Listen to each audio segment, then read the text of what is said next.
दोस्तों जियो financial service की बात करें तो स्टॉक ने आज एक फ्रेश हाई बना के एक नया इतिहास रच दिया है। ये इस बात का सबूत है कि आने वाले समय स्टॉक कमाल करने को तैयार है। यहाँ पे कुछ बड़ी अपडेट निकल के आ रही है जिनको हम एक एक करके डिस्कस करने वाले। एफआई ने आज चौंकाने वाला फैसला किया है, बाजार में क्या है उसको समझने की कोशिश करेंगे और इंटरनेशनल मार्केट खुल चुके हैं वहाँ से क्या सिग्नल निकल के आ रहे वो भी जानने की कोशिश करेंगे। क्या इस लेवल पे हमें जियो फाइनेंशियल सर्विस में निवेश करना चाहिए, क्योंकि आरबीआई ने एक बड़ा चौंकाने वाला फैसला किया है। उसका क्या फ़ायदा या नुकसान होगा जियो फाइनेंशियल सर्विस को, वो भी जानने की कोशिश करेंगे इस वीडियो के माध्यम से। लेकिन फ्रेंड उससे पहले अगर आप पहली बार हमारे चैनल पे आए तो चैनल को सब्सक्राइब कर दीजिए, एक बेल आइकॉन दबा दीजिए ताकि जब भी नया वीडियो बने पहला नोटिफिकेशन आपको मिले। वीडियो पसंद आए तो लाइक से जरूर कीजिए। चलो फ्रेंड्स वीडियो स्टार्ट करते हैं। मैं हूँ आपका दोस्त एसपी दवे और हमारे अपने चैनल ऑनलाइन कमाई में आपका बहुत बहुत स्वागत है। सबसे पहले बाजार की बात करें तो आज बीएसई सेंसेक्स में हमने फ्लैट क्लोजिंग लगभग देखी है। 74,248 के स्तर पे मात्र 20 पॉइंट की तेज़ी थी, यानी 0.2028% की तेज़ी थी। अब यहाँ पे ये जो बाज़ार में तेज़ी बड़ी नहीं बनी, लेकिन जो एफआई ने पिछले कई ट्रेडिंग सेशन के बाद पहली बार अप्रैल महीने में काफ़ी शानदार खरीदारी की है। भले बाजार में तेज़ी बनी न हो, लेकिन एफआई का रुझान आज पॉजिटिव हुआ। ये बाजार के लिए बहुत बड़ा शुभ संकेत है। आप देख ही सकते हो कि 1 अप्रैल से वो लगातार बिकवाल थे। 1 अप्रैल को उन्होंने 522 करोड़ का माल बेचा, 2 अप्रैल को उन्होंने 1622 करोड़ की बिकवाली की, तो 3 अप्रैल को उन्होंने 2213 करोड़ की बिकवाली कर दी। 4 अप्रैल को 1136 करोड़ का माल बेचा। आज उन्होंने 12,834 करोड़ का फ्रेश इन्वेस्टमेंट किया, सामने 11,175 करोड़ की बिकवाली की।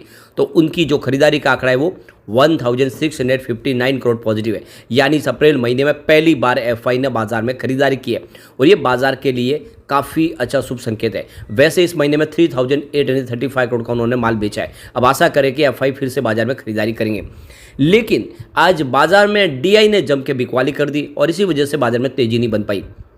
आप देख सकते हो कि पिछले 1 तारीख से लेकर 3 तारीख तक 3 ट्रेडिंग सेशन में वो लगातार खरीदार थे।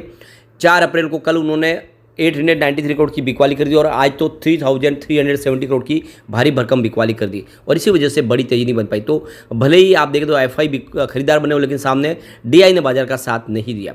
अब इंटरनेशनल मार्केट खुल चुका है और वहाँ से सिग्नल पॉजिटिव दिखाई दे रहे हैं। डाउ जोन की बात करें तो इस समय 38,717 के स्तर पे 0.31% की तेजी है। S&P 500 5,180 के स्तर पे 0.64% की तेजी है।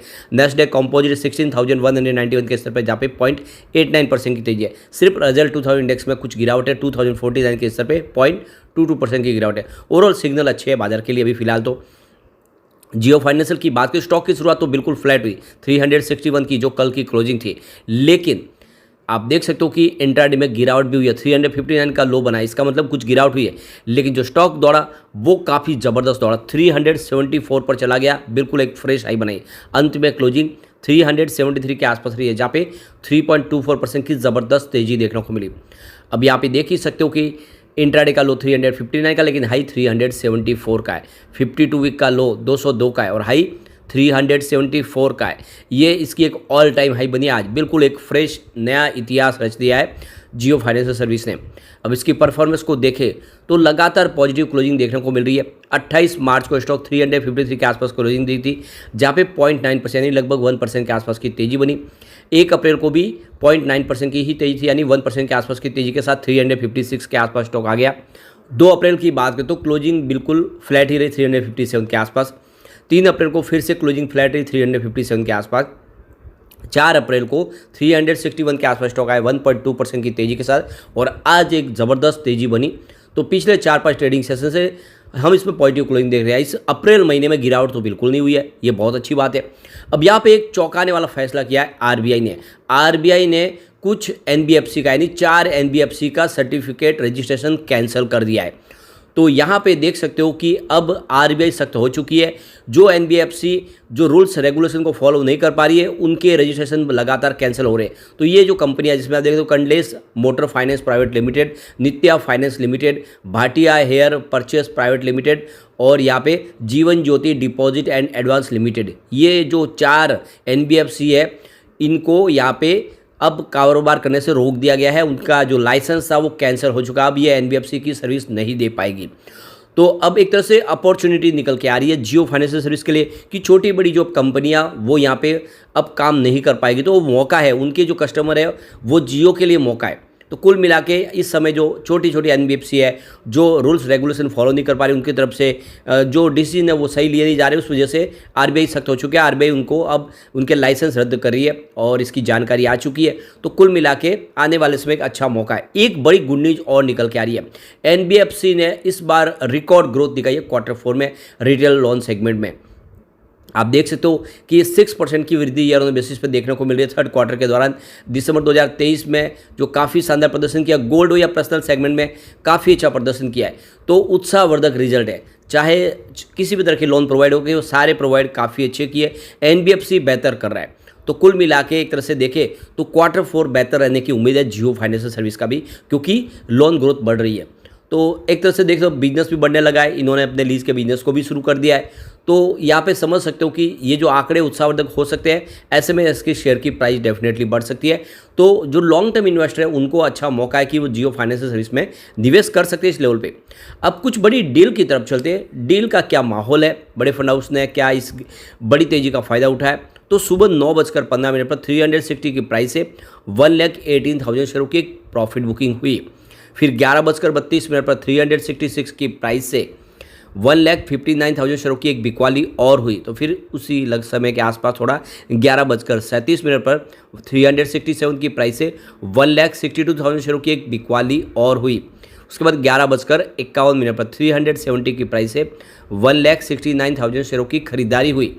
तो उसके बाद 12:14 पर 370 की प्राइस से 1,54,000 शेयरों की खरीदारी और हुई। फिर 12:35 पर 373 की प्राइस से 2,08,000 शेयरों की बिकवाली हुई। और उसके बाद 12:59 पर 370 की प्राइस से 1,24,000 शेयरों की एक बिकवाली और हुई। उसके बाद 3:06 पर 370 की प्राइस से 1,34,000 शेयरों की किसी ने प्रॉफिट बुकिंग की। फिर 3:27 पर बाजार क्लोज होने के समय 373 की प्राइस से 1,58,000 शेयरों की एक बिकवाली और हुई। तो इसका मतलब यह है कि आज जो तेजी बनी उसका फ़ायदा उठा के किसी बड़े फंड हाउस ने जम के बिकवाली की है, प्रॉफिट बुकिंग की है। अगर ऐसा न होता तो ये जो प्राइस बढ़ी है ये और भी ज़्यादा तूफानी हो सकती थी, यानी जो 3-4% की तेज़ी है उसकी जगह पे 10% से ज़्यादा की तेज़ी बन सकती थी अगर किसी बड़े फंड हाउस ने आज जम के बिकवाली न की होती। क्योंकि ये जो आंकड़े हैं वो सारे के सारे बिकवाली के ही दिखाई दे रहे हैं। बड़े फंड हाउस की खरीदारी कम है, लेकिन स्टॉक बुलिश जोन में आ चुका है, तेजी के साथ आगे बढ़ने को तैयार है, क्योंकि कम्युनिटी सेंटीमेंट भी स्टॉक के साथ बिल्कुल बना हुआ है। 83% यहाँ पे बाय की कॉल है, 17% सेल की कॉल है, यानी लोगों का अच्छा खासा रुझान स्टॉक के साथ बना हुआ है। 100 में से 83% लोग इसको लेना पसंद करें, ये बहुत ही अच्छी बात है। अब एक बार इसके पीवट लेवल को चेक कर लेते हैं। तो यहाँ से अगर गिरावट होती है तो 356 का पहला सपोर्ट है, ये सपोर्ट अगर टूटा तो स्टॉक आपको 352 तक जाता हुआ दिखाई देगा।